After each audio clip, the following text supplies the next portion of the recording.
Welcome to the Strong Casuals podcast. I'm here with Anthony, the Cord King, Eric, and another Eric, Eric Roussin. We're going to talk about some arm wrestling, talk about some grip sport, and hopefully get some great information. So I guess first question, it's probably a bit generic, but if you were willing, if you could just give us a brief history of your experience, I guess first in arm wrestling, which I think sort of came first in your career, and then also the grip sport side of things. Yeah, so I grew up sort of liking arm wrestling. I would do it at school at the cafeteria or with my friends, and I always had a knack for it. And I knew growing up that there was such a thing as organized arm wrestling, professional arm wrestling. I'd seen it before. I'd seen it over the top, and I'd seen it on TV on the sports channel occasionally. And I sort of lucked into what. So I finished high school in '96, and there was a local tournament that I went, and I connected with the promoter, and he invited me to practice. So right away, I was immersed in sport as the age of 19. So that was '96, and I competed straight through until about 2 years ago. I got to sort of a strong national level competition. I won three national titles. I had some success in the World Arm Wrestling League a few years ago when they had the bigger tournaments. I made it to the finals, and I placed decently in those contests. So I would never say I got to like the elite level, but I got to a very high level. I was very happy with what I accomplished. And then about around 2010, I gradually purchased some grip equipment from like Iron Mind, some stuff to train my hand and grip for arm wrestling. And then eventually along the way, I found out that there was such a thing as strength contests that just test hand strength. And I thought that was really interesting. But there was nothing going on in Canada, which is where I'm from. And eventually I'm just going to host a grip contest and see what happens. Yeah. And, I would host it in conjunction with I was running arm wrestling tournaments. And after the tournament, I'd say, if you guys want to stick around, we're going to do a grip contest for anyone who wants to do it. Had a few challenges. And, that's pretty much where I started. That's actually my first contest that I've held was 2007. So I did both sports for about a decade. Yeah, dozen years. 2010, 2012, 2022, I was doing arm wrestling and grip, competing probably in 4 or 5 arm wrestling tournaments a year and probably 6 or 7 grip contests a year. During the pandemic, what happened is I kept weight training, but I didn't do any actual arm wrestling. And a lot of people kept going. I didn't. And unfortunately, I lost a lot. I realized when I came back to the sport in 2021, 22, that I had lost a lot of my strength. And it was sort of hard on the ego to lose against people that I normally would beat or. And then I realized to get back, I think I'm 47 now. I think I feel my strength is still really good.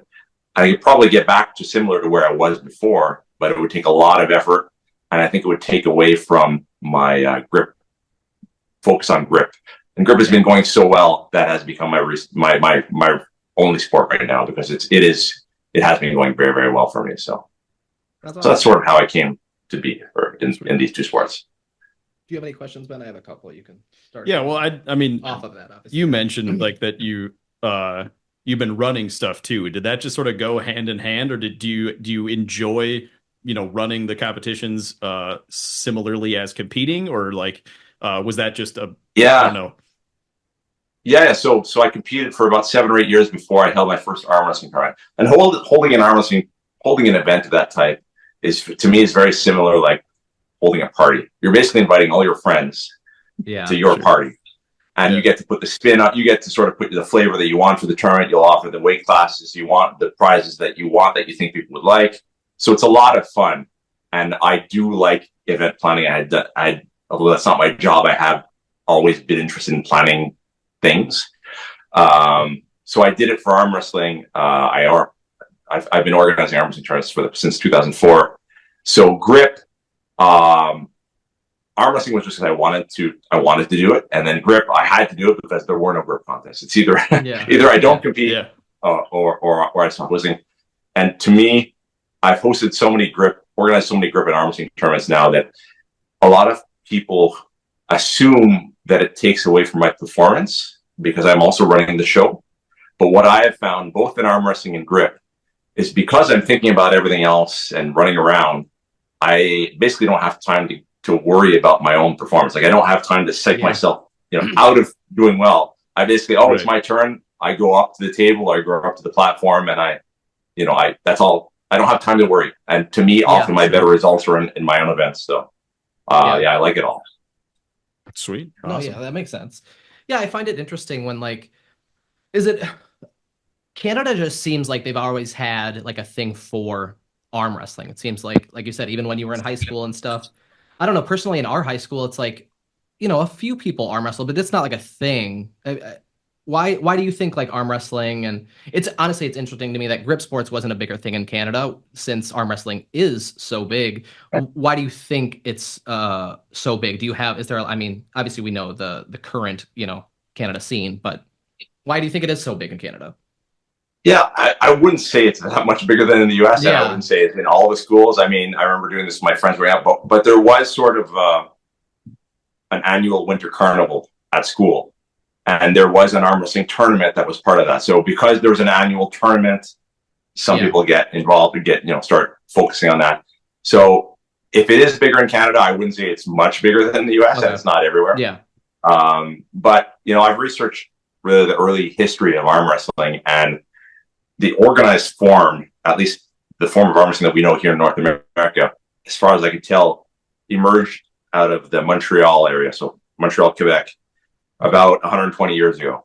And strength has always been historically associated with French Canadian culture. That I know for sure. Louis Cyr, some really famous strongmen.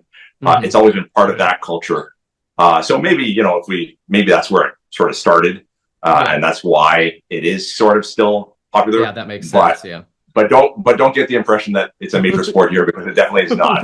It certainly seems that way. That's how small it is here, Eric. I'm just saying, it's like. Well, I think it's also a product of like a lot of the guys that we see, like on some of the bigger platforms, like a higher percentage. You guys have studs. Canada, so there's studs in Canada, and I mean, there's so much talent, and it seems like taking over strongman now. It's the same thing with strongman. And that makes sense. You said strength has always been an important thing in Canada, so that makes sense that theoretically it would all originate around the same kind of stuff. So that makes sense. Right.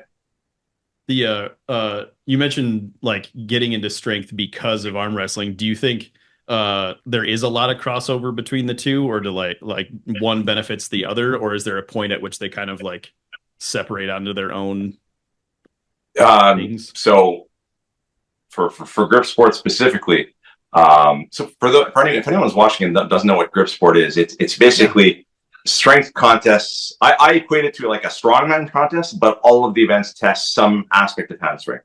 So you'll have some squeezing events, you'll have some pinching events, hand events with big thick handles, lifting things by the hub. Anything you can think of that would be hard and could test your fingers or hand or wrist strength. Those are sort of what the sport's all about. So obviously, there's going to be, if you're strong at arm wrestling, you're probably going to have a good head start. So I've typically recruited from arm wrestling because that's my background, but I've also had a lot of success from powerlifting and strongman, and definitely anyone who climbs. Climbers are phenomenally strong. Their hands are super strong for their weight, and it is a weight class sport. So the climbers dominate the lightweights. It's really impressive what some of these people can do. Yeah. So at least they can't dominate the heavyweight. At least they can't dominate the heavyweight class. The climbers typically, because you're not seeing anybody over maybe I wouldn't see a climber over 120 kilo, 150 kilo. Oh yeah, well yeah, probably not a competitive climber. Yeah. But so I think all of those sports cross over well to grip. And I think if you train, there's not many people get their start in grip, but if you do get your start in grip, I think it will definitely help you in anything else you do. I mean, I have some strongmen come to train, like I want to improve my hand strength because I suck at the grip events in strongman. So there's definitely benefits to training grip. For basically having a strong grip, I can't think of any sport that's going to be bad for you. So there's a lot of pluses to training your grip. I think it's a lot of fun just because of all the different things you can test. A lot of people think of grip and they think of squeezing, grippers or something, and that is one very common dimension of hand strength. But there's just so many other things that you can train. So I like the variety. And the events, similar to strongman, it's not always the same events. Every contest might have a different, each contest usually have 4 or 5 events, but they can test different things and the implements change. So I think it's a lot of fun. And it's very, it's easy for people to enter the sport because even if you have no background, most things you're just lifting things off the ground with one hand. We're not talking about thousands of pounds.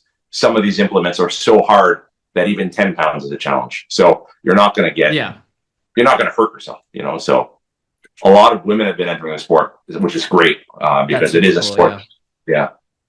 Do you think it would be of benefit for somebody who has zero background, like say somebody with you could just mold them completely? And there's like, Eric, I want to do grip sports, but I have zero background. Do you think that's the preferred way to do it, or would you prefer somebody who already has a skill in something else? Yeah, anyone who has an interest, I'm happy to come on, so not everyone will be able to will probably come to the sport with different genetic backgrounds or different, hand size is a big thing in grip, right? So, but it's not just hand, there's a lot of dimensions to hand size. It's not just about hand length, which is one dimension, but hand span is another one. So the tip of your thumb to the tip of your finger. I'm not flexible at all. So I can't spread my fingers more than that. But some people are able to spread their hands so that their pinky is in line with their thumb, which is a huge advantage for certain events. My hand isn't very thick. Having a thick hand probably means you're stronger in certain events, but your hand is thin, you get a better wrap on like a thick dumbbell or a thick handle. So there's a lot of everyone comes with different specialties. And I think that's what makes the sports fun, is that you can have fun and do well in your pet events, and then you can try and work up your weaknesses, because it's very rare that you're going to be good at everything right away. Right. So anyone, whether they have lots of experience in another sport or no experience at all, you can definitely improve. So I'm happy to embrace everyone. Yeah.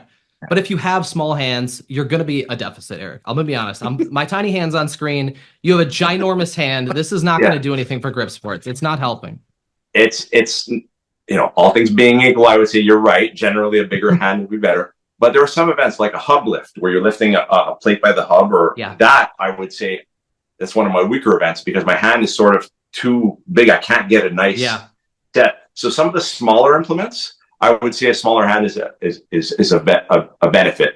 So I would say you're right for the most part, but not in everything. How do you, when you're setting up an event like that, is there specific events that you choose for the lighter divisions, for the heavier divisions? How do you go about, choosing like the events that you want to do per event? Because obviously you say you switch it up. Yeah, so I focus, usually I'm looking for a balance. So if I'll have 4 events, I'll have probably a thick handled event to test sort of open hand support strength, probably some sort of pinch event, whether you're pinching like this, it could be one hand or 2 hand. I try to vary that as well. Often some sort of squeezing event, whether it's grippers or a hand dynamometer, and a vertical lift. Vertical lift is when you're sort of like, if you're lifting like a Thor's hammer off the ground, where you're just trying to lift it up, like that. Okay. That is another those are sort of the most common styles, and I'm not too worried about, because the lighter weights aren't competing against the heavier weights. So obviously the heavier weights are probably going to lift more weight. You're competing against people with similar size and weight, so that's not but I have not yet had many things like hang challenges. Like some of the lighter weight guys are like, "Oh, put a hang challenge," because they're going to dominate. You're going to, some of the heavier weight guys might not even be able to hang at all. So I can see that as being, if I was holding a contest where I just want to see who has the best hands and give sort of everyone events that suit their body size, then I would probably have a hang challenge. I don't think it's necessary in a weight class sport though, because so I'm more tailoring it to if it's a lot of new people, I'm going to try and keep something where the technique is very basic, because some of these things have more technique than you would imagine, like closing a gripper. There's a lot more to closing a gripper for maximum weight than you would think. It's not just pick it up and squeeze.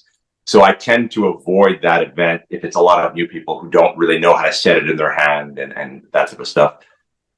So those are some of the factors It's more that I'm That looking makes sense. for. I don't want to have an event that's all pinch, because then we're only testing really one aspect of hand strength. I try to get a variety so that the best overall grip comes out on top. Awesome. Yeah. So Brian Shaw, it looks like apparently is going to make some I don't know, make some waves in the arm wrestling movement. He I guess is training maybe with, well, he did some training with Devin Laird. Yeah, Devin was out. And when they did that video, it showed that like Brian's got some pretty crazy arm or grip strength. I mean, from what little we know, do you think he could make some waves in the arm wrestling world, or? Oh, he definitely has the potential. He'll have to focus. Yeah. Arm wrestling, to compete at the highest level of arm wrestling, you're talking about years of dedicated focus on arm wrestling. So there's no question that his potential is through the roof. But he would still need really need to focus and dedicate his training for a few years to potentially become. But we're all excited about it. I mean, the guy. No, for sure.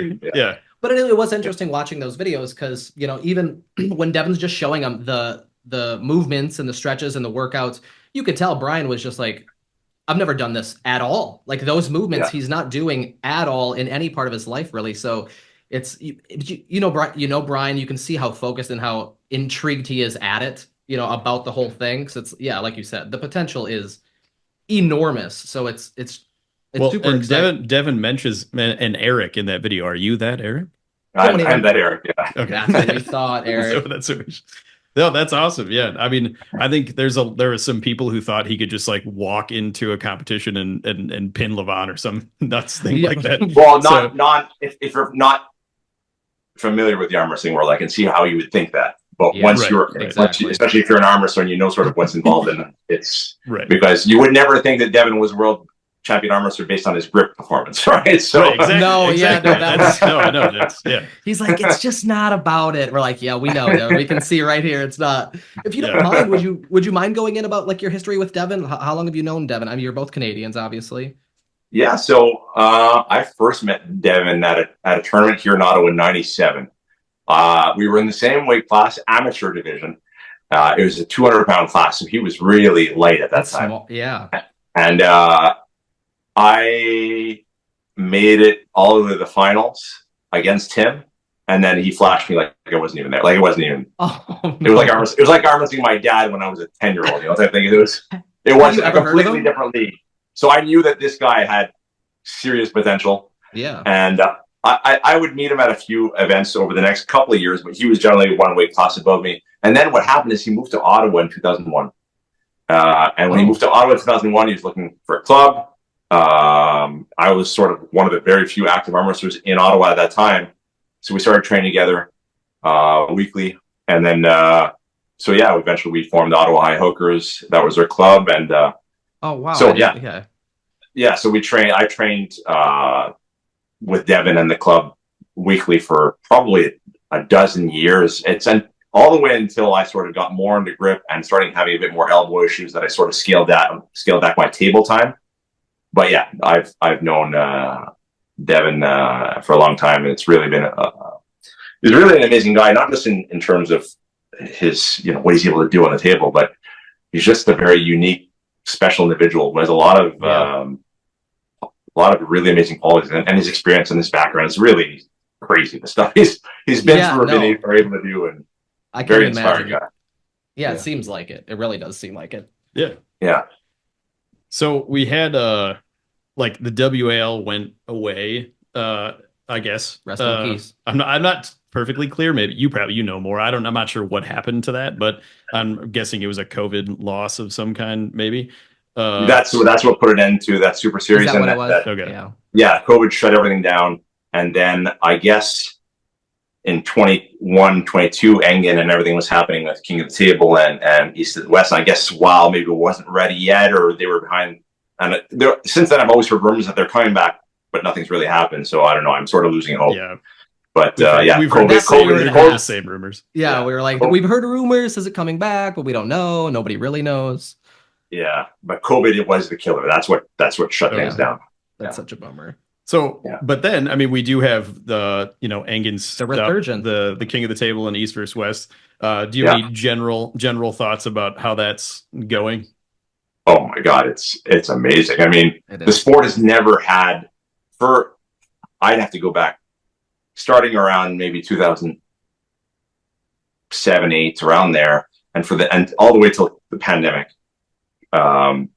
Contracts have always been a limiting factor for being able to see all the top guys sort of in the same events. So some people were signed with PAL, Professional Arm Wrestling League. Other people had contracts with UAL. There are different contracts. So we could never get to see who is the true best person in each weight class.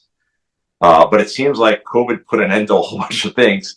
And now somehow contracts until very recently have not really been around. And we've been able to see the very, very best go together. And this whole COVID and arm wrestling is not the only sport to benefit from all of the eyes on YouTube and everyone discovering all these niche sports. So arm wrestling is huge now, way bigger than it was ever before.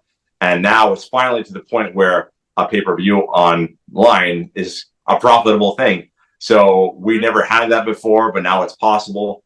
And it's so awesome to see that every month, basically, we get one of these main event draws where you see the very, very best in the world face off against each other. So it is really, I don't know if it's the golden age, but it's a really nice time to be, especially if you're a fan, and even if, at least if you're a very, very, there's the only people who are really benefiting are the very, very top elite athletes. They're the ones who are getting the attention and the money. But it's at least something that people can work or aim for. Before, if you were the best in the world, if you're John Brzenk, you'd be competing all the time and get $1,000 here, $1,000 there, but you're not. Yeah. No one knows who you are. No one knows, Right. Yeah. He wasn't getting what he should have been getting. Yeah. Right.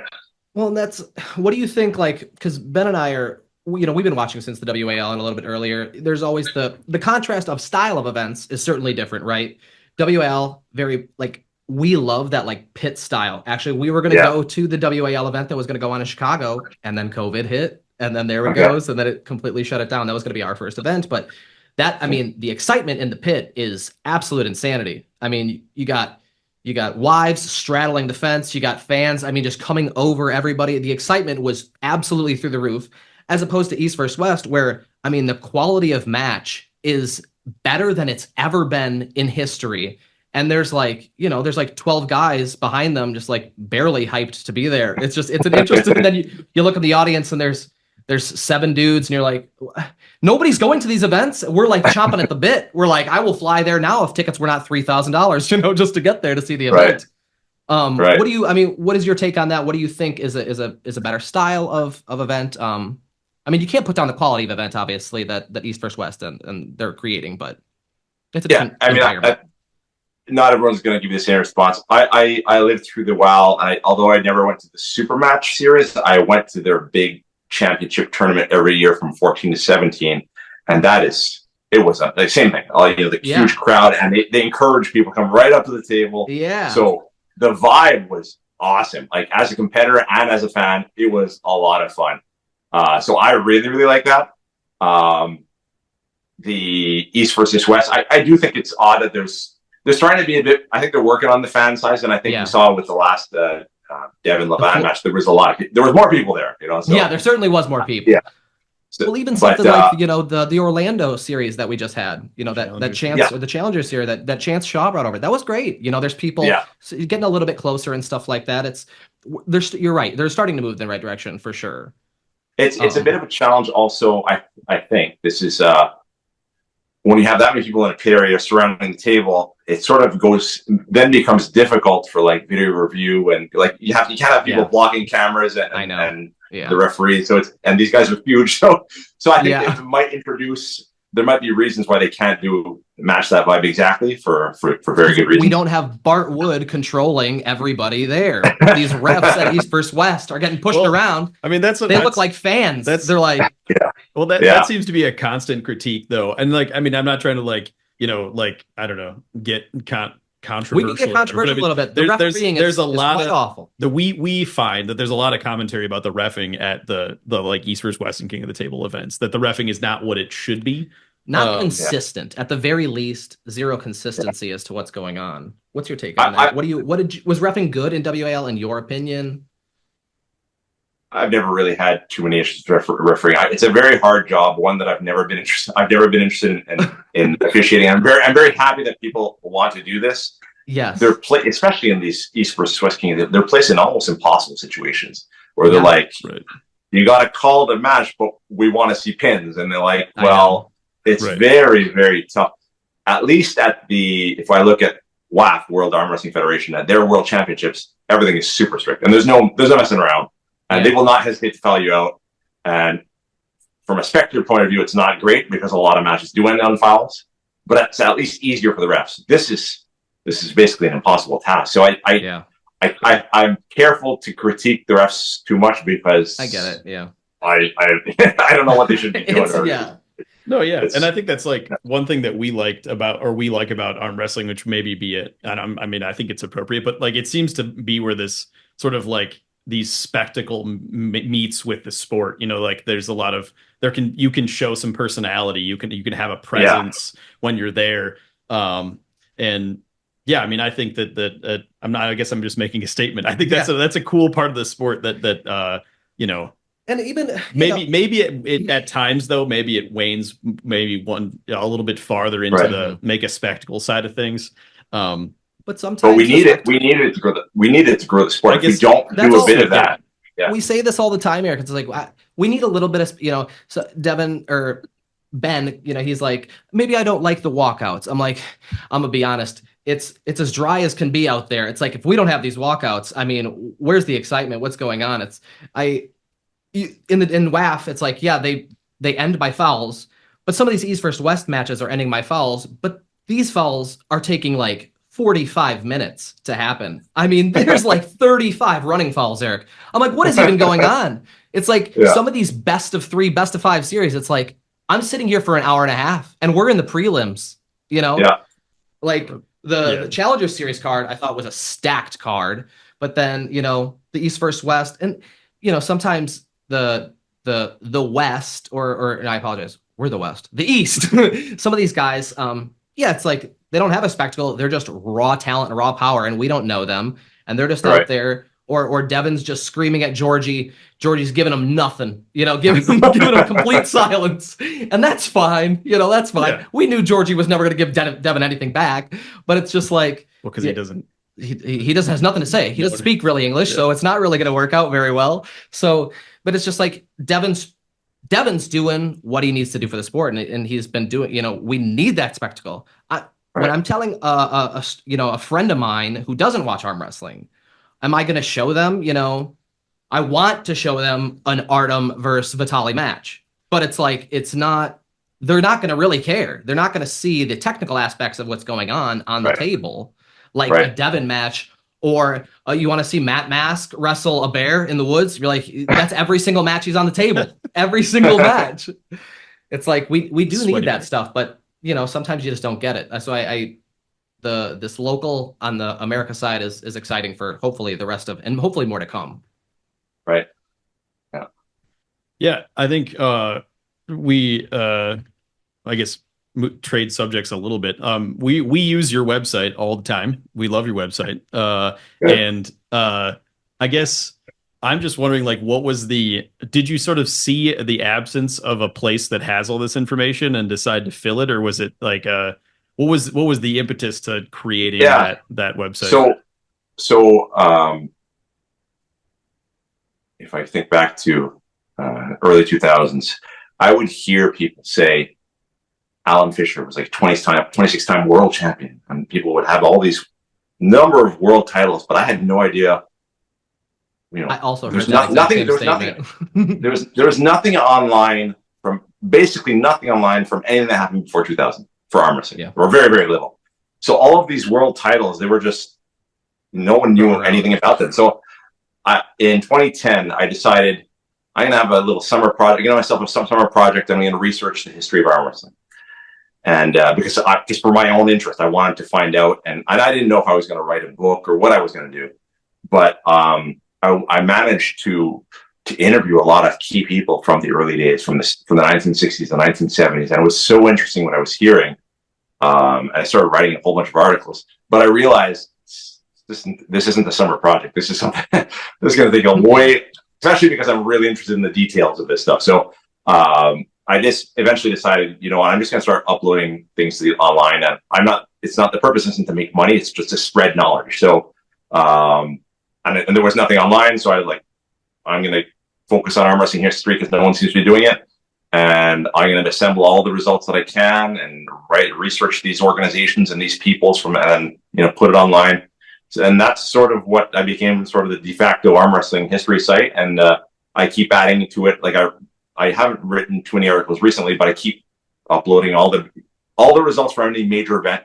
They're all on the website. Anything I've come across. So I actually, the first sort of event that most people heard of in arm wrestling is the World's Wrist Wrestling Championship. So this is a tournament that happened in Petaluma, California, started in the 50s, and this aired on ABC's World of Sports for about 15 years between around 1970 and 1985. And a lot of people first saw that arm wrestling existed on that show.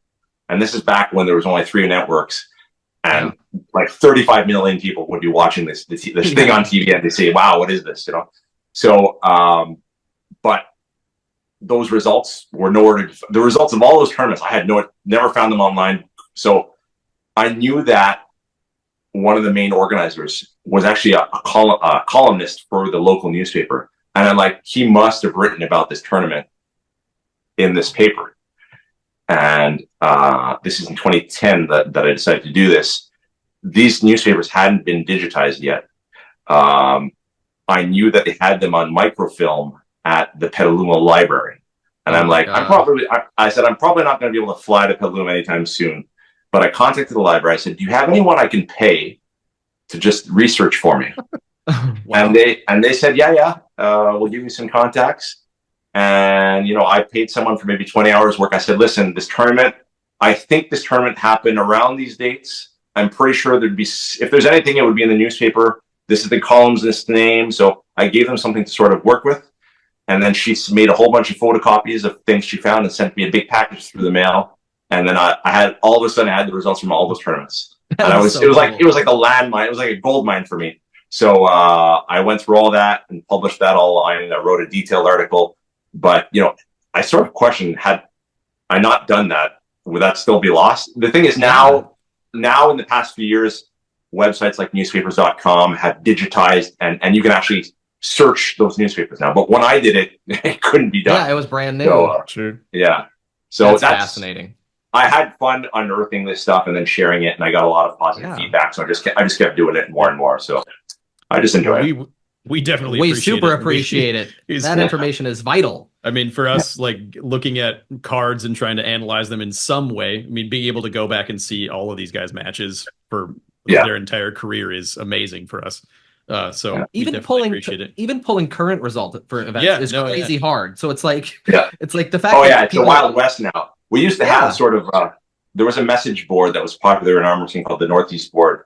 From around early 2000s to maybe 2012, 13. And the good thing about that is before Facebook, that was everyone in arm wrestling went to there, and that's where results were posted. Oh, that's cool. But in the absence of that, it's the Wild West. And if you're using Facebook, good luck finding them a week from now. Because you're not gonna. It's gone. So it's very important for me to sort of catalog at least the major events and keep those together. Now, are you still just straight up just researching those, or do people send stuff to you now, knowing that you do what you do? I don't know. It's pretty much just me staying on top of everything. Still pulling them. Yeah. Dang. Facebook's not that reliable. No, not even close. No, but for newer stuff, sometimes I have to cross check. I look at a few different sources, and then if I'm I was going to say, you have contacts at this point, I'd imagine. Yeah, and if it's an event I've actually watched, like if I'm watching East versus West, or I'm watching King of the Hill event, it's pretty easy, right? So yeah, East versus West 13 this weekend. Yeah. What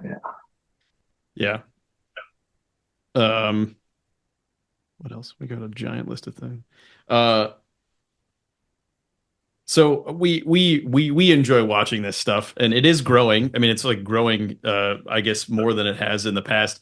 Do you have any idea about what could happen, or maybe potentially could grow the sport even more? Do you think East versus West having more pay-per-views or having more events like that consistently is where we need to go, or do you think that there's another route, I guess, to trying to grow it more and more? Because I think like for someone like us, like we don't really have a an outlet. Like I'm sure we love to actually do the sport, but we legitimately don't have like within an hour of us really anybody that knows anything. Maybe we could train the muscles, but we don't really know how to actually do the thing. So in Wisconsin, like all of the people who are like, if you pull anywhere, all the tournaments are all up north near Canada. Okay. They just want to get closer to you guys, I'd imagine. But it seems like it's like everything's way up north. All the state championships are up north. But it's just how do you think people should go about getting involved? And I think for anyone who lives in an area where there's not you can't find a local club or a club within a reasonable distance, I say try and start it yourselves. And if you're at least 2 to start, get an arm wrestling table and just advertise either on Facebook or wherever you advertise and say, listen, we're trying to start a club. I can tell you in Ontario where I live, if I think back to pre-COVID, there may have been 15 or 20 active clubs throughout the province. Now there's 50 or 60. There's a lot. And it's a lot of these people like, I don't live close to one, but I want to start getting things going. So it's more saying, I think it's just broadcasting, hey, this is where we live. We have a table. We're trying to get a club going. Anyone interested? I think that's for the grassroots, for the base level. I think that's the best thing you can do. At the pro level, I think it'll be interesting to see where it goes. I mean, if pay-per-view numbers keep climbing and more money gets made, I guess we'll see where that goes. I sort of worry that we may be getting close to the point where there's an event basically every month now, and I don't know if we're going to lose sort of the luster of not every event's going to be a Devin Levant, right? So I had been buying all of them, but I think recently there's a couple I didn't buy. So I don't know if I'm probably not unique in that sense. So it'll be interesting to see if the numbers either stabilize or keep going up. It's interesting to see that the newer pay-per-view people are sort of pursuing the same model in the States. There's a few different promotions. And, I'm hearing a lot of great things about the people who are competing in them, people who are watching them. There's a lot of people doing really excellent stuff. I will be curious to see how sustainable they are. But what are those promotions stateside, Eric, that you know of specifically? There's the High Five. There's the Beast Mode. There's a few different names. I'm not as familiar because I'm not following. Yeah, I've never heard personally. Heard of Yeah. So they have a pay-per-view platform as well, type thing. That they're all doing sort of they've held 1 or 2 events where there's a pay-per-view, and they're not getting maybe all the big names, but they're going like one level down, like maybe people who have been to one East versus West, or people who are on the cusp. They are getting right, and it is fun matches. They're pitting top ranked US versus Canada, or that type of level. So there are a few. I can't off the top of my head. I can't name too many of them, but I know there are a few doing that. Have you heard of Major Arm Wrestling Championships? That's sort of led by a fellow, a former teammate, Ian Carnegie. He held his first pay-per-view event in Rochester, New York, just a month or 2 ago, and he has a different table. I don't know if you saw his table. Oh, really? It's sort of like there's no elbow pad. It's actually an elbow.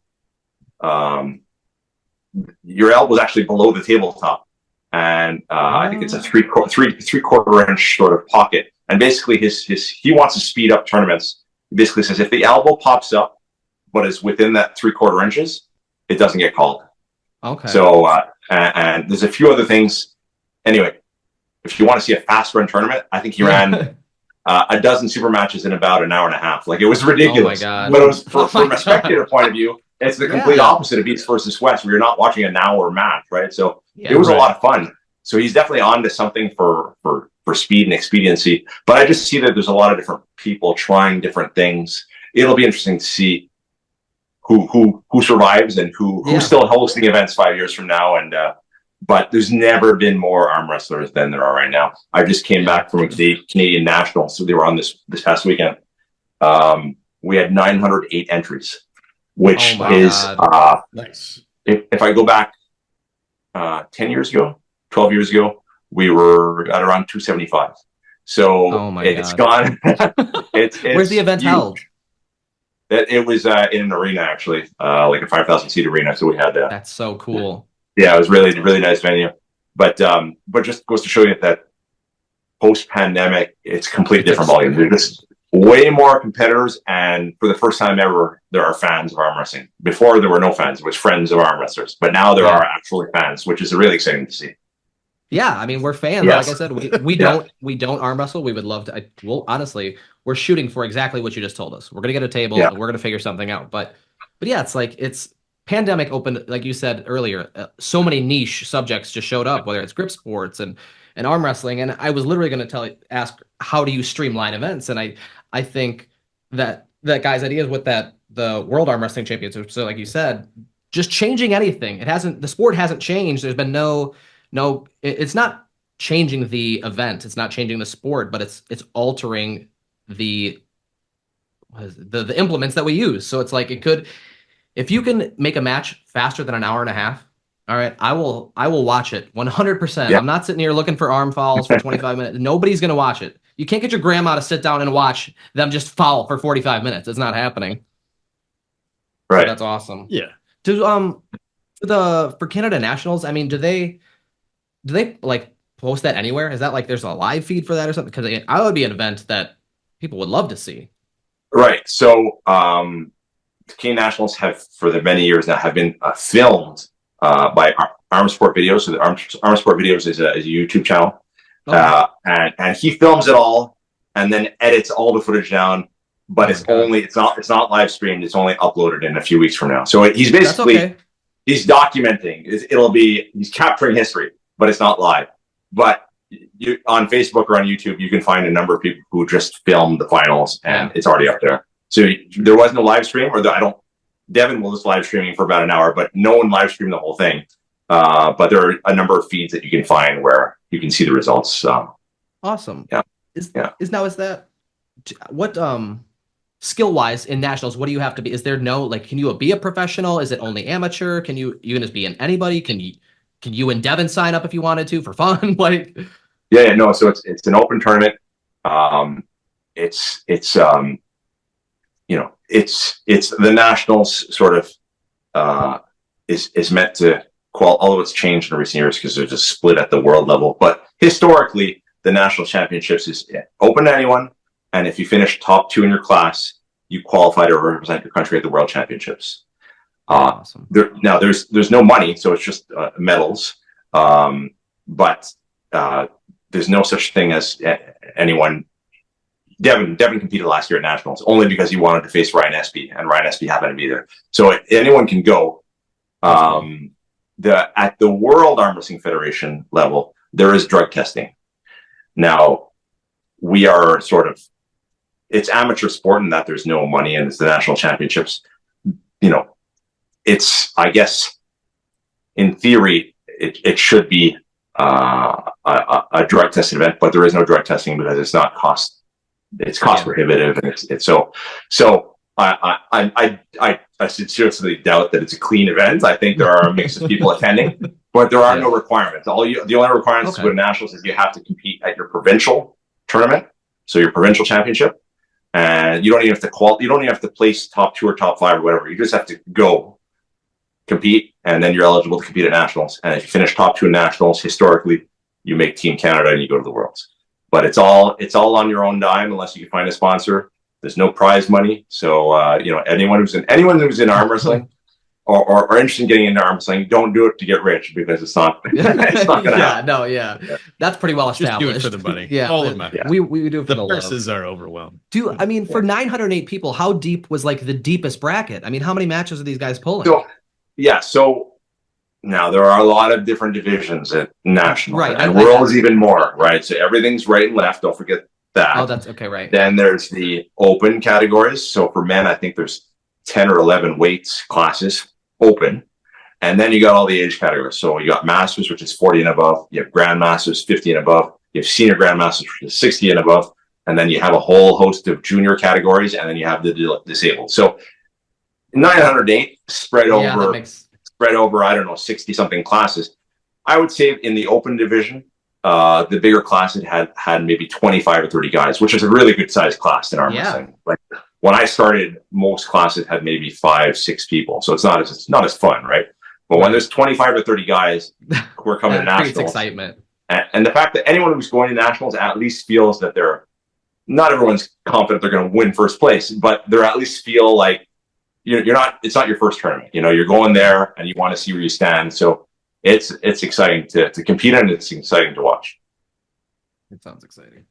Yeah. So I'd be remiss if I didn't ask you some possibly controversial questions.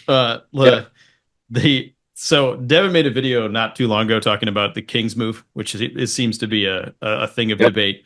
And he seemed to mention the fact that, or the idea that, it might be a compromising position to be in, but his opinion may be like, well, that's okay. Like if you're going to put yourself in that position, and you're going to break an arm, or that's going to happen, or whatever it is, that's sort of up to the athlete. Right. Do you feel similarly, or do you think that it should be, if the humerus drops before the table, it should be done for? So I don't have an issue with at the pro level, matches not stopping because of a dangerous position for the person who's going into the position. My issue with the King's move is it becomes a mechanical, basically, if you're under the table, your arm is pointing straight up. So how does your opponent get your arm all the way down, right? Sure. Yeah. Even if it's 180 degrees, you're not able to pin him, right? So that's my issue with it, is I don't think it's a fair position. I'm not worried about the healthy guy's arm. They're pros, they know what the rules are. Yeah. I just don't think it's a rule that should be allowed. I don't think your humerus bone should not be able to tilt in a losing position, because you cannot beat the guy without him standing up, right? So, or breaking his arm. So that's why I don't like the King's move. Sure. But it's not from a safety perspective. Like if a pro, the more common turning away from your head, turning away from your hand, this type of spiral, the more common break arm, definitely is important to call it in local tournaments. Sure. But at the pro level where everyone knows what they're doing, if you want to sort of test the waters and you're willing to risk it, then I think that's on them. And I don't mind that being allowed to keep going, because I don't think that's the same thing as being under the table like that, because I think that's a mechanical limitation. So that's my views on King's move, and I think a lot of people sort of see that the same way. Not everyone. Devin's always a little different for this stuff. But the people who are doing the King's move always have a very good position on that.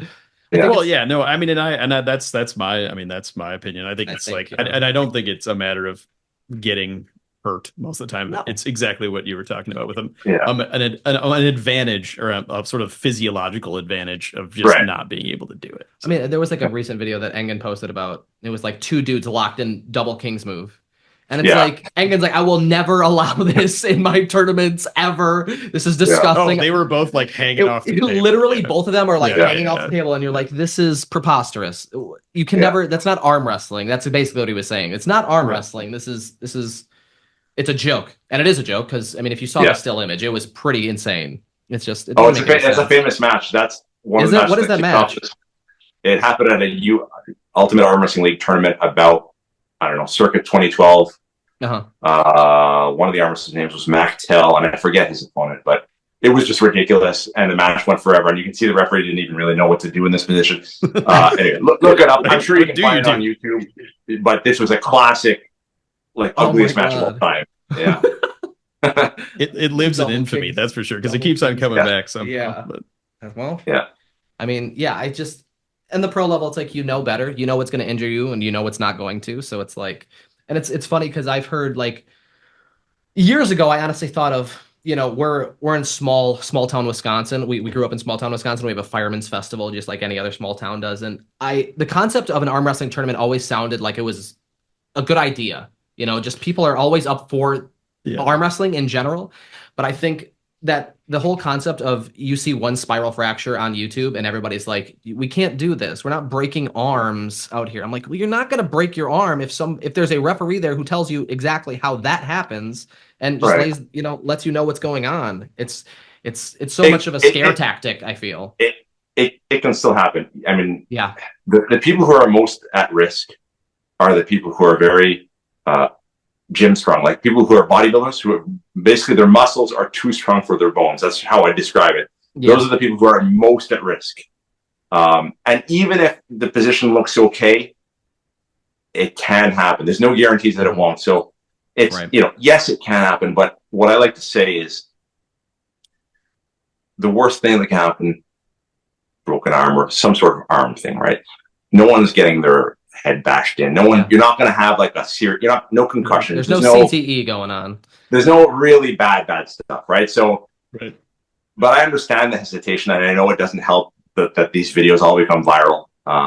It does happen. It is part of our sport, and referees are trained to spot it, stop the match as soon as possible. But even then, it can happen. But you're right. If there's a risk in any sport, right? Any sport, something bad can happen. But if you're using qualified refs who explain all the rules and are careful, they're minimizing the chance that can happen. It's like an untrained Larry Wheels would be a bad. Yeah, yeah. Well, we talk. We've said everybody talks about it. The world's strongest man, just like when they did it the 1 year. It's like he was breaking arms. That'll end that event real quick. With the ref had no idea what he was doing, and no one knew. The only guy who knew what he was doing was Samuelson because he knew how to arm wrestle. But he wasn't. And that was the problem. Yeah. But like you said, people and then who was he facing? Who ended up breaking Mega Man, the 6'10" Australian Mega Man, they called him. Yeah, he was a monster. But yeah, it's like you said, somebody who's too strong for their own good, and they're just like, I'm not stopping. Well, I'm not gonna stop. And not knowing. I mean, that was I feel like we always talk about that as sort of the Wild West days of strongman when they were just kind of throwing whatever. Those were good days. Whatever, just do this. Those were good whatever, days. Everybody was watching ESPN. During here's a boat. Move it 40 feet. Yeah. They were fun, but maybe a little bit. Yeah. How do you real quick going back to grip strength real quick? How do you go about making obviously grip strength? I would almost compare it to kind of like close-up magic, only because it's a small focused thing that you're doing. How do you make an event when you're putting together an event like that? How do you make it? Do you have who comes to these events besides the actual competitors? I mean, obviously families and stuff I'm sure do, but how do you make this an event per se? Yeah, so that is a challenge. It is not the most spectator friendly type sport as it right now. Luckily in recent years there have been some really big events both at the Arnold Classic and at the Olympia. Yes. And this year at the Arnold's we were on the main stage so we had a lot of people at least seeing what we're doing. Yeah, that's awesome. And so the events that were selected for those particular contests were sort of the bigger events like axle deadlift, so we're lifting 400 or 500 pounds, and they were bigger events, heavier events because of the venue. But most of the people who were there who kept watching it, they're just fascinated. One of them is called the Saxon bar, which is like a 3x4, and you're just pinching that, and they're like, how are they lifting 275 pounds on this thing? So it's more of a curiosity than anything else. Yeah. But I don't know if you've seen any of the medley videos that I may have posted either on Facebook or. Yeah. But basically, I just hosted the North American Championships a month ago, and the last event of the day was a series of 40 different items. Spread across the room. And basically, you had to do as many of those as you could within 4 minutes. So you can switch hands, you can go back, but basically, you're trying to get as many as 40 feet as possible. So that's a lot of fun because you see phone book tearing. Yeah, that you sounds see lifting huge weird things with the tips of your fingers. So that's probably the most spectated. And whenever I post my medley run on Facebook, that goes viral. It gets shared because a lot of people are like, "Oh man, this would be so fun to try. This would be so fun to do." But it is a challenge. It is, like you said, a lot of the events are smaller, and sometimes some of the smaller lifts, like a world record is 40 pounds. So it's hard to maybe generate the excitement. It doesn't sound as exciting. That a 500-pound lift could generate. Right. But it is a struggle. Right now, my focus is not so much on I'm more focused on growing the competitor base. Yeah. The competitor base and event. Yeah, no, are you there, Eric? Sorry, I was just saying at this point I'm more trying to grow the competitor base, and I'll focus on fan appeal later. Yeah, sure, yeah, that makes sense. I mean, that's why we watch it. It is fascinating to watch. That's why, I mean, when my fiance comes and watches, she's like, "Why are you watching people grabbing things on YouTube?" I'm like, "You wouldn't understand. You just don't understand. It's wonderful to watch. It's super fascinating." I think the connection, yep, he's chopping up, but he's coming back. But yeah, it's like I'm watching it because it's exciting. That's why I'm watching it. I mean, I think also it like grip got woven into a lot of the content that we were already Yeah. like coming like Juji Mufu started to get into grip, and so we're like, oh, I think it's here's the like grip thing. I think you're back, Eric. You're good. The audio's cutting out a little bit, but can't hear you.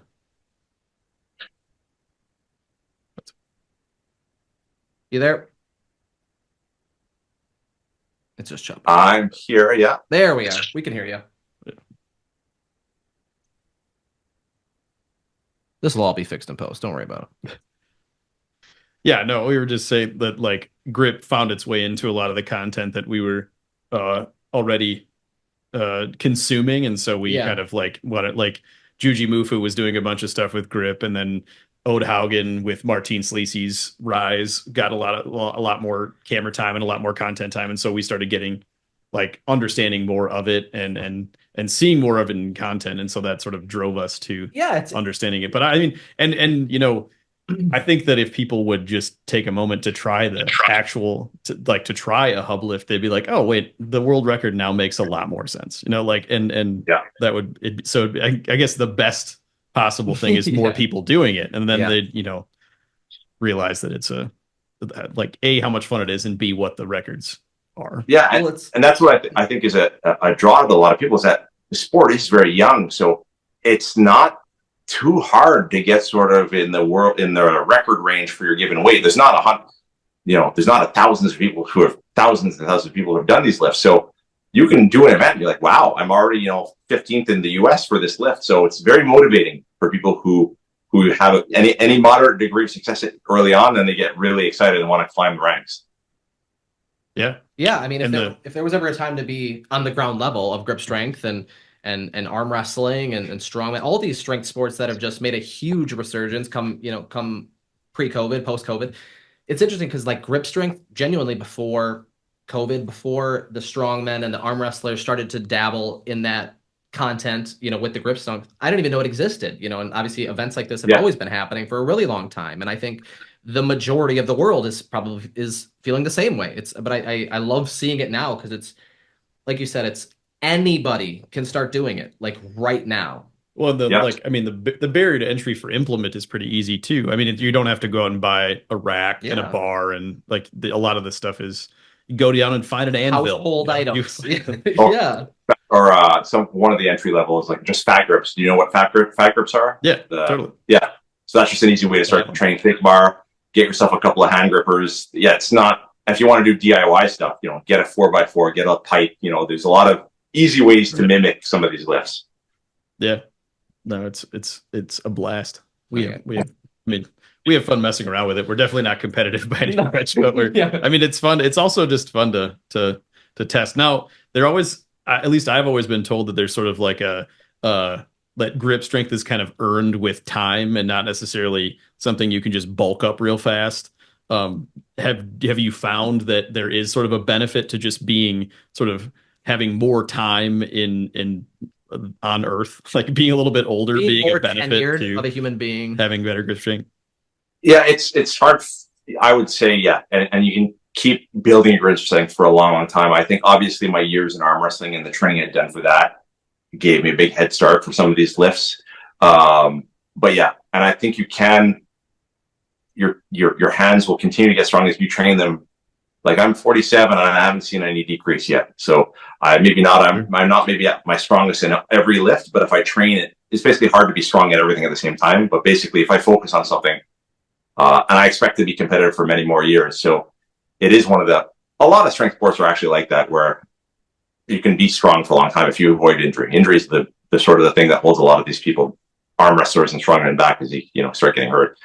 But for grip stuff, it's not too bad. So you're not going to hurt your back. You're not going to. Any injury shouldn't be like a career ender, unless I can't think of something that would be a career-ending injury in grip. So I don't know of a single injury that would cause for you to have to cut your hand off. Not a single injury. Like there's no reason you should ever lose the hand. Right. No, but I mean that's an interesting. I mean, we were talking about how often these East versus West and King of the Table events are going. Like, there are some people who are opting, or like, they just can't. They might be on the card to start, but they're not going to go because it's so soon. Like, do you think it's realistic to have some of these guys try to be polling every month or every 2 months at that level?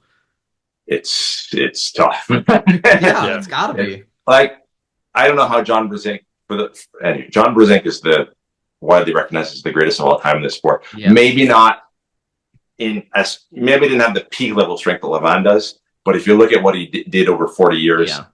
often being in a David versus Goliath, weighing 210 pounds and beating the super heavyweights for years and years and years, and he would compete in tournaments, 8 to 12 tournaments a year for 40 years. Crazy. I don't know how he did it. That's just crazy. So he's a little different, but at the very top level, it's just so much focus. I think doing one of these every month or two is just too much. Maybe 3 or 4, maybe, but it's hard. It's very hard.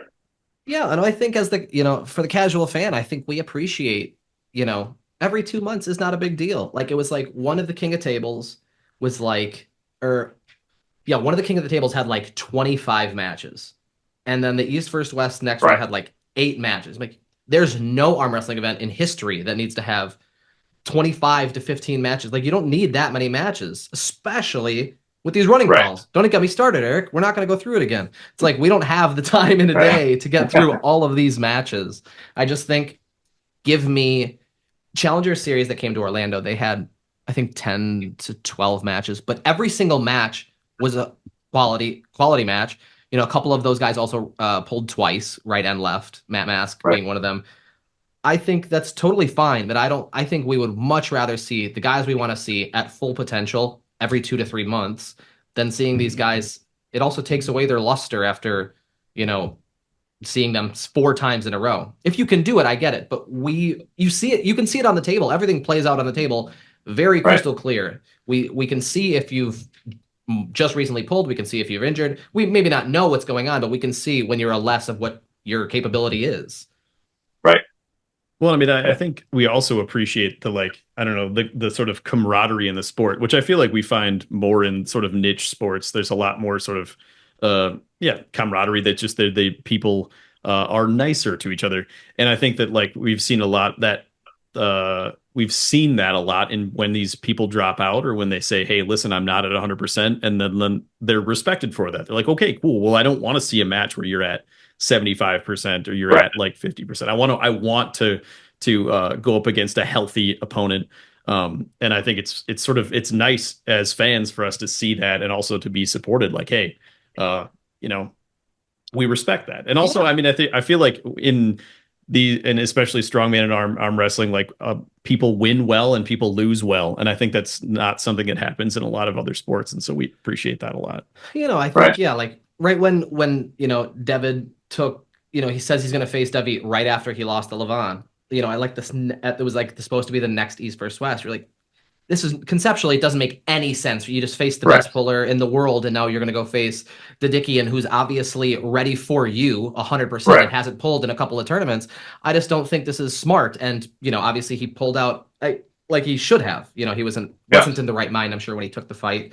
But it's like, you just don't put yourself out there when you're ready to put yourself out there. You can't just, especially with somebody like Devin, when you're just you're leaving your entire corpse on the table. There's no reason for you to just push too early. There's no reason for it. We don't want to see it. We want to see you. We want to see you at that potential. Yep. Speaking of upcoming tournaments, as a last sort of little thing, do you have any specific matches on the East vs. West 13 card you're especially looking forward to? Yeah. Will you be getting this event? This is a good event, Eric. Yeah. You know what? I'm a bit out of the loop. Is this the one with we'll pull it up for you. Is this is the one with Vitaly Artem? Yeah. Yep. Yeah. So that's the match that I'm very much interested in seeing. If you pull it up, I might be able to. Yeah. What's that card then? So there's a 105 kg super match, Todd Hutchins and Krasimir Kostadinov. Yeah. Let's go through quick. What do you think of that? What do you think of that one? Yeah. So they've pulled before. You want a prediction or just interest in the match? Yeah, I mean, whatever you like. We love Todd Hutchings here. It's okay. Yeah, I'm gonna go with Todd on this one. It will go Hook, which is fun because they're both super good in the Hook. But I think Todd's gonna win. But it's not one of the more exciting matches for me, just because I've seen it before, or at least right. Yeah, it's a rematch. Yeah. Let's go the other way. So let's talk the Artem and Vitaly match. What are your thoughts on that? This match is awesome.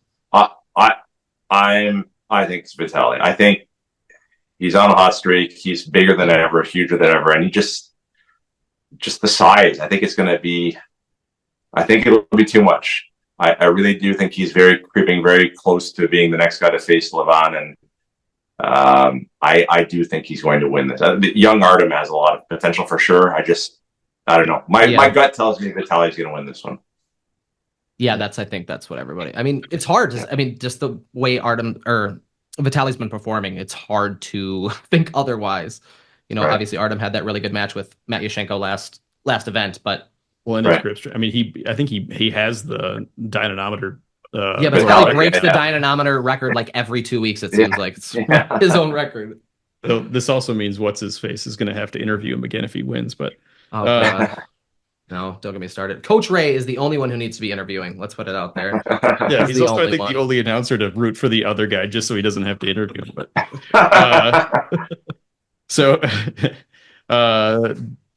David Dikian up against Oleg Petrenko. Oh, I do. That's the light heavyweight. I love that, man. I love Petrenko. Yeah. I'm feeling Petrenko, but the one thing about these events is they're generally very good at matchmaking, right? So that there should be no lopsided matches. One of the matches that I think people were maybe not considering is Egle is facing Barbara. I think is this the one where Egle Vaitkut is facing Barbara. Barbara, sorry. Yes. The women's, yeah. So Egle. Oh, yes, it is. Yep. Egle was for like a dozen years, won the world championships every single year, easily, both arms. She's phenomenal. Barbara, however, she's 23. She's only been in the sport a few years. Oh, wow. And yes, she beat Gabriella, but people are sleeping on Egle because Egle is a bad. She's really, really capable. So I think even though she's smaller, I think I would bet on Egle on this one, to be honest. Every female East versus West match that's ever been put on has been insane. Because a lot of to us, a lot of these women are brand new to us. Obviously, there's just so many of them, and the names are confusing because we're dumb, Eric. But there's the talents that these women are putting out. Somebody like Fia, just all these women. They're just like the women are crazy dominant on the table, and it's like they're stoic while they're doing it. Right. I love that. Yeah. There's a lot less drama, it seems. There's a few exceptions, but most of them aren't coming to the table like Devin and Travis. Female Devin Laren, right. That would. Yeah. Jody's there to make, she's there to fight everybody out. Well, and Travis is polling. So Travis is polling against Sergey Kalinichenko. Sergey Kalinichenko. I love this one I do think Travis is going to win, and I think he's going to win easily. Just because I have so much history of seeing Travis at the top. Like for many, many years, he was the very best left-handed on the planet, and he would win matches very, very fast. It's just knowing where he's been.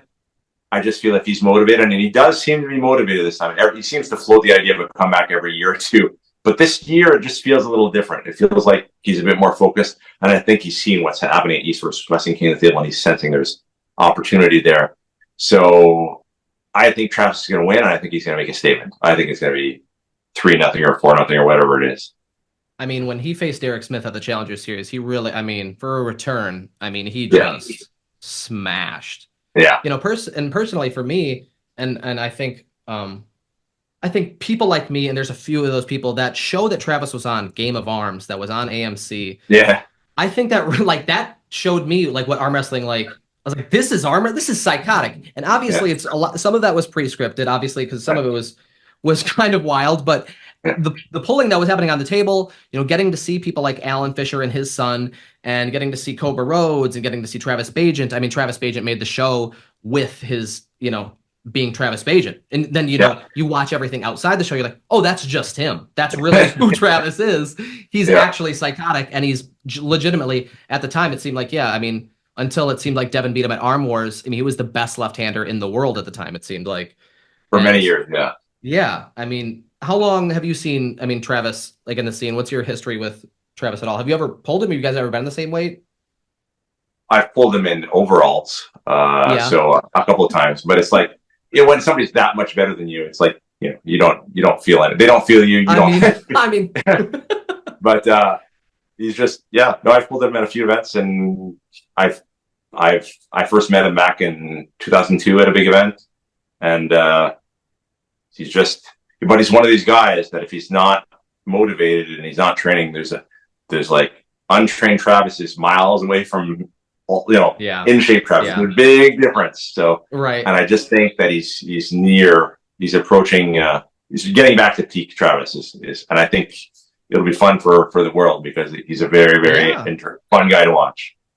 Yeah, I think this may have no connection, but I kind of wonder if his son's success has something to do with. I mean, I don't know if like it has anything to do with his resurgence, but I mean, he did he had when his because you remember when his son was like for a little bit he was Chicago Bears starting quarterback. I don't know if you yeah. And so he did like a little thing on the sidelines, like showing some of the NFL analysts. He was like arm wrestling one of the analysts. Yeah. And it was just like, I think he loved being on camera again because he could beat Travis. He's been doing his podcast, Travis Bagent Unfiltered, for a while now. But I think he's so, I don't know about you personally, Eric, but I've loved him on the mic. Oh, yeah. He's the best. so good on the mic. Yeah. He's so slow, calculated with what he has to say, and he's super informative to the layman who isn't really partial to what's going on. I think he's super important for the mic and for the table. I mean, that's a fact. It's interesting because when his son was, in the year up to the NFL draft, he was on his show. He kept saying, if his son gets drafted, you will never see Travis in arm wrestling again. Basically, he was like, I'm retired, I'm never come back. But he actually did make the team. He got on the team, and now I think maybe he just realized, and he sees what's going on the other side of the world. I think he's realized, okay, now attention's going to be back on me a bit. And I'm going to try and focus on this thing because he was really invested in both his sons, football. So it's but it was funny because he kept joking that if he gets drafted, you're never going to see me again. No, I can see that, but I think he saw how big it is now. He's like, I got to get back, got to dip my toe back in. It's important. That's awesome. Yeah. Is there any big matches on that card, or is that? I mean, that's I mean, there's some other ones. I mean, Chance Shaw's going up against Ibrahim Sagov. I mean, we love Chance. I know Chance rule. Sagov is. No, I mean, we love Chance. I would say we love Chance as a person. We want Chance to win. Sagov is an animal. So good luck to Chance, but for fortuitous thinking, I think is the way to think of that. Yeah. Man, there's a lot of Artems in here. Yeah, I mean, I don't know. I think it's a good card. I mean, I think a lot of people can always find holes in cards, but I think it's going to be a good one, and we're definitely going to watch it. Yeah, we've talked about it before, and you said it earlier, Eric. Like matchups are so important, for the viewer, for the event. You don't just want it to be a landslide. Nobody ever wants to see a landslide, right? And I think the majority of every match, they always do an incredible job. I know Engen. I know Engen is the main matchmaker. At least that's my impression, and he knows what he's doing. I mean, he's been in the sport and followed it more closely than anyone, in the past 30 years. So and the proof is in the pudding that some of these matches have been the best of all time. Like when there is a good match, it's really, really good. So it's the most exciting. I'm just happy to see. I'm happy to see the success that they're having. Yeah, us too. And, the internet can always find something to complain about. So it's, I don't think it's, the arm wrestling subreddit will say what they want to say, but it has nothing, we talk about it all the time, Engen, Engen being the puppet master, whatever, if he's the puppet master, he's pulling all the right strings. He's doing everything right. He's the hands and heart and everything, it seems like, we didn't know if he was matchmaking. We actually questioned that if he's doing all the matchmaking too. I mean, the guy's got an insane amount on his plate, and then he'll be on Chance Shaw's podcast at 3:45 in the morning, like in Turkey. And you're like, what are you doing? Why are you on? Or in a hospital bed with some sort of infection. Right. Yeah. Right. Heart goes out to Engen. We hope everything comes back okay. We hope everything's all right with his infection, because he is literally revived arm wrestling post COVID. Yeah. I mean, it's absolutely everything. Yeah. Well, Eric, we really appreciate your time. Thank you so much for joining us. We thank you very much. Yeah. Thanks for inviting me, guys. It's a lot of fun.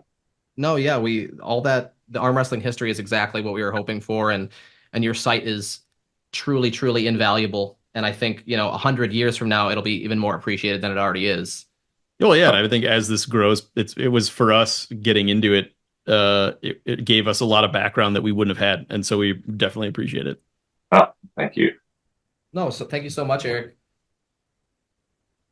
Yeah. But this has been the Strong Casuals. Thank you guys very much.